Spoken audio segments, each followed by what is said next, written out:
Anak, malapit na Valentine's, wala ka pa rin jowa? Anong wala? Papunta na din yung manliligaw ko, Nay. Talaga ba? Siguraduhin mong pogi at mayaman yan, ha? A few moments later. Tao po. Hello. Ito, para sa'yo. Konti lang to. Sana ma-appreciate mo. Wow, thank you. Anak, yan na ba yung manliligaw mo? Bakit parang di naman mo kamayaman? Nay, ano ba? Hello. Para sa'yo. Bagong iPhone, bagong iPad, car, at house and lot. May gusto ka pa ba? Ayan yung gusto ko. Yung mayaman. Yung ibibigay lahat ng gusto namin. Hindi ko man mabibigay lahat sa'yo pero mamahalin kita ng tunay. Nagmamahalan nga kayo. Gutom naman. Ako piliin mo. Ibibigay ko sa'yo lahat. Anak, ayusin mo yung pagpili mo. Ikaw yung napili ko. Sabi na ako pipiliin mo. Ang napili kong i-busted. Ikaw yung gusto kong makasama. Na-appreciate ko lahat ng binigay mo sa akin. Ang bobo mo talaga, anak! Boss, pinapatawag ka na ng daddy mo sa mansyon. Sige, papunta na ako. Hindi pala siya gold digger. Sasama kita. So, mayaman ka talaga? Yun naman pala.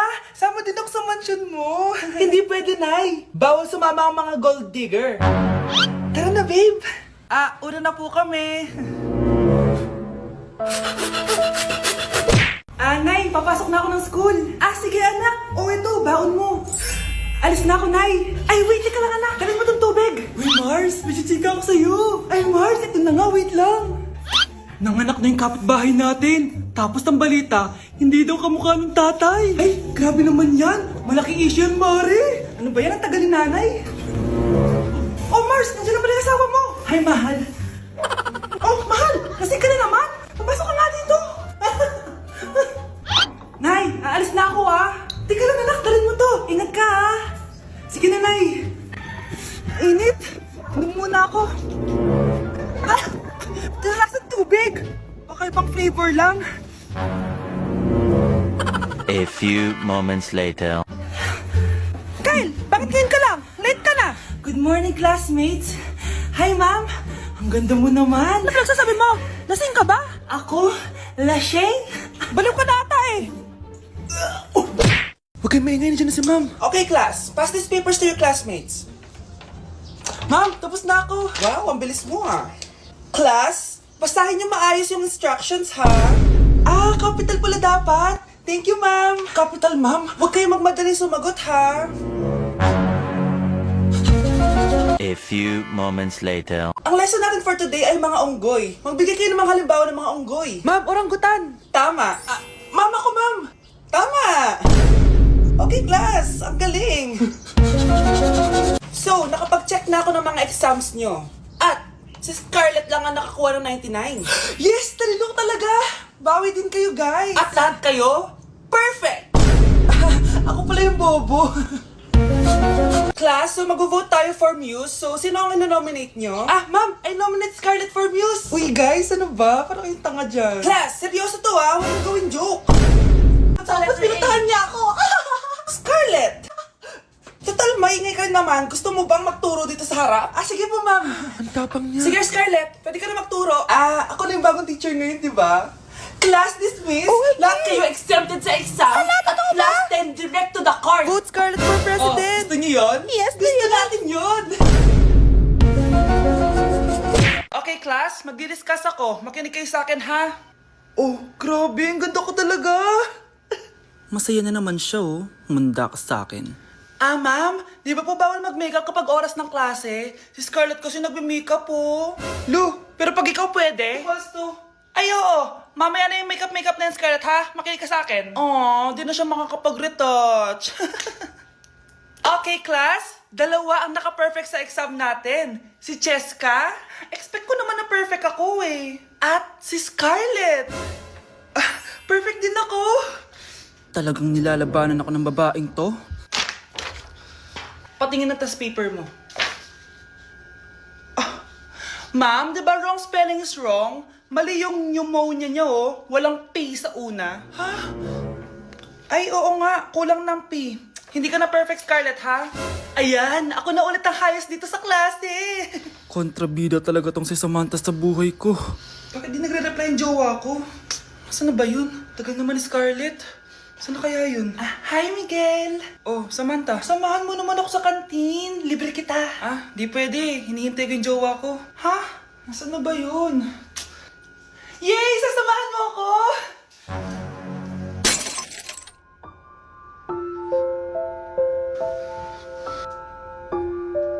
Ha? Wala naman ako sinabi! Scarlett? Mainis ka lang, dapat lang sa'yo. Lahat na lang kinukuha sa akin ni Samantha. Ibubunyag ko na yung sekreto ng pamilya niyo. Hi guys! So nandito kami sa pinakamahal na steakhouse dito sa Metro Manila. So ngayon, tapos na kami kumain. So ngayon, mag-guess the bill tayo. And ang hula ko is 87,300. So kasama natin sila, ayan. Anong hula mo, be? Kasi feel ko, eto pa lang parang mga 60k na to eh. Tas nag-salmon pa tayo. Tama. Tas nag-truffles pa. May gold kasi yun eh. Tas meron pa tayong steak. So feel ko mga 125. Pwede. Or Ikaw? mababa pa nga yun eh. Parang carry yun sa kanya, medyo malapit. Pero parang sobrang mahal ng 100. Ano 100? 150 siguro. Kasi sarado yung mga price niya eh. Kasi, Galing pa yun ng Switzerland yung baka nila. Magkano ba yan?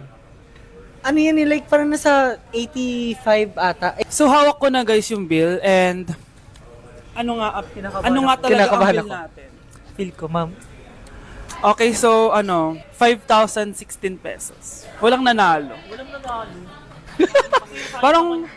Parang barya lang. Baba naman. Kasi di ba parang hindi man lang nangurot sa bangko natin. Di ba? Dapat mangurot siya. wala man nangyari. So ngayon, ang next challenge natin is pipili ng ATM card yung cashier. So ito na yung mga card natin guys. May mga milyones yan na laman.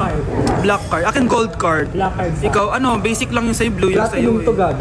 So yun guys, sinashuffle na namin. sa akin. Akin talaga yung makukuha. Kuya, pili ka na Kuya, yung po. sa akin kilit mo. Hello! Sa akin yung napili. Wala pala kayo eh. Magkano franchise nito? Ma'am. Magkano lahat? Pre, may mission tayo. Ano yun? Kita mo yun? Oo. Sino yun? Crush mo? Tama. Anong gagawin natin? Ano? Titignan natin siya. Grabe, ang ganda niya talaga. Oo nga no. Uy, tumitingin nata siya dito. Uy, sino yung kasama niya? Ba't ang sweet nila? Baka jowa niya. Oo nga. Oh, sad naman. Ayoko na. Hindi ko na siya crush. Huwag ka na malungkot. Andito naman nanonood. Talaga?